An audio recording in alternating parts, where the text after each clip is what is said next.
Este es el video 4 de la clase 2. El desarrollo de la biología ha estado ligado al desarrollo de la microscopía. Desde que estudiamos la materia viva, la disponibilidad de herramientas para tener una mejor comprensión de la misma termina siendo un factor clave en los descubrimientos científicos. Tal es así que a partir de la invención del microscopio, los avances en la biología se han acelerado. De acuerdo al tamaño de lo que estamos observando, se seleccionará un tipo de microscopio u otro, siendo el microscopio óptico, con sus numerosas variantes, la elección para células eucariotas y procariotas, en el último caso cuando están teñidas. El microscopio electrónico es más utilizado para la observación de estructuras subcelulares, proteínas y aquellos más potentes pueden distinguir átomos. En esta página web de la Universidad de Utah van a encontrar unas cuantas herramientas para una mejor comprensión de la biología. Les sugiero que la naveguen y que vayan viendo las herramientas interactivas que están muy interesantes. En esta herramienta interactiva se puede apreciar las diferentes escalas métricas para observar a la materia viva. El ojo humano tiene un poder de resolución de hasta 0,1 milímetros. Esto significa que dos líneas separadas por una distancia menor a 0,1 milímetros la veremos como una. Por eso, podremos ver un grano de café, una semilla y hasta un grano de sal. En las condiciones adecuadas, también se podría ver una ameba proteus, un huevo humano y un paramecium sin usar aumento. Una lupa puede ayudarte a verlos más claramente, pero seguirán siendo pequeños. Las células más pequeñas son fácilmente visibles bajo un microscopio óptico.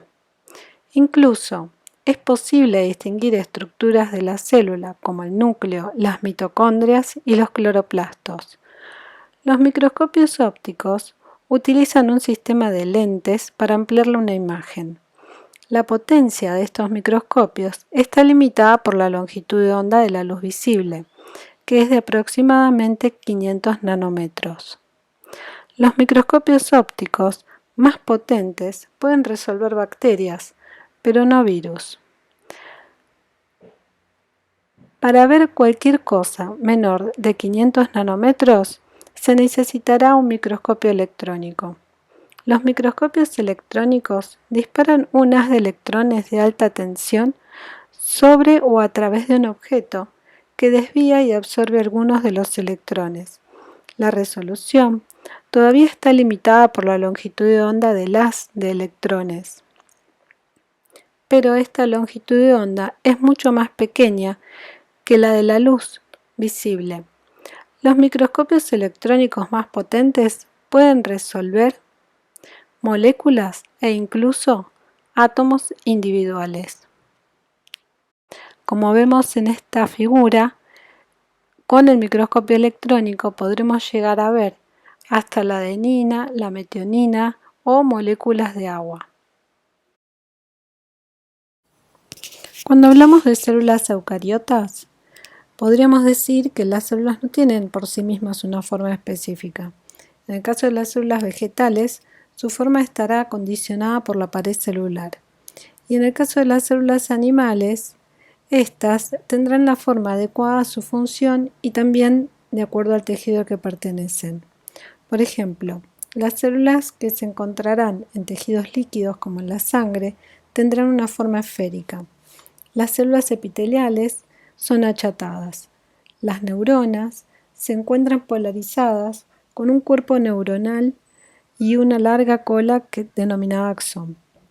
Otro caso son las células del intestino delgado, que veremos más adelante, con su ribete en cepillo en una de las estructuras del polo. Y por otro lado también tenemos células glandulares, que vuelcan sus secreciones a un espacio extracelular. Ahora estaremos enumerando las diferentes estructuras subcelulares y su función. La primera estructura subcelular que vamos a ver es la membrana plasmática. La membrana plasmática rodea a toda la célula y es la encargada de aislarla para mantener la homeostasis. Esta membrana está compuesta principalmente por fosfolípidos. La estructura de estos compuestos químicos tiene la característica de dejar una cabeza polar y dos colas no polares. Cuando se resuspenden estas sustancias en una solución acuosa, las colas no polares rechazan el agua y se ordenan de manera tal que arman una bicapa lipídica orientando las cabezas polares hacia la solución acuosa que queda a ambos lados de esta bicapa y orientan las colas no polares hacia adentro de esta bicapa, dando una estructura hidrofóbica en el interior de la bicapa. Además de los fosfolípidos, se encuentran otros lípidos que le darán rigidez cuanto mayor sea su proporción. Estos son el colesterol. Este lípido está ausente en células procariotas, plantas y hongos. En el modelo mosaico fluido de la membrana plasmática se anclan proteínas transmembranas con su región hidrofóbica orientada hacia el interior de la bicapa. Estas proteínas son proteínas integrales de la membrana. Estas proteínas se proyectan hacia afuera y hacia adentro de la célula, y en su estructura proyectada hacia el medio acuoso se pueden encontrar moléculas de polisacáridos y moléculas de otras proteínas vinculadas a estas. Profundizaremos sobre este tema cuando veamos el transporte de membranas. Hay que recordar que la estructura de la membrana plasmática es una estructura de membranas. Esto significa que cada vez que veamos algún sistema de endomembranas, alguna vesícula o cualquier organela que tenga membranas, estaremos hablando de este tipo de estructura. La pared celular. Como ya vimos anteriormente, la célula animal no tiene pared celular. La célula vegetal sí. Y algunos organismos unicelulares, como los hongos, también tienen pared. Esta pared conecta a las células entre sí formando tejidos, transmite señales que influyen en el crecimiento y la división celular y en los procesos biológicos que definen la forma de la célula. La pared celular tiene además funciones similares a la matriz extracelular de los animales. El núcleo es el ADN que está rodeado por la envoltura nuclear.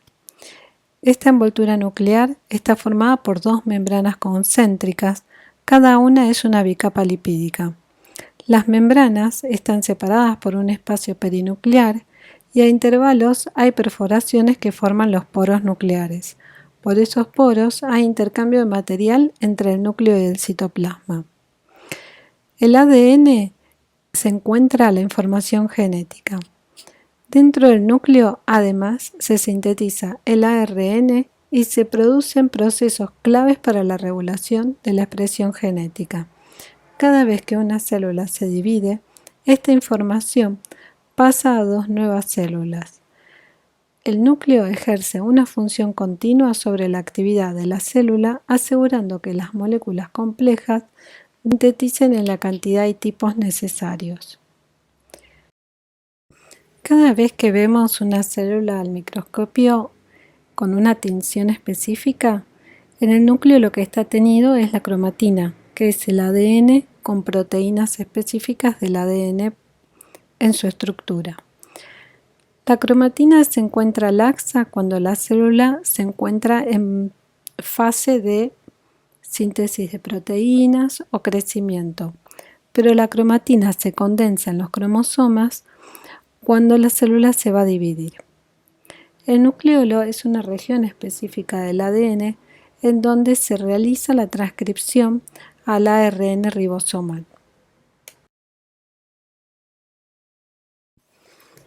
Como dijimos anteriormente, en el nucleolo se sintetizan los ribosomas, los cuales salen del núcleo para pasar al citoplasma, específicamente en el retículo endoplásmico rugoso.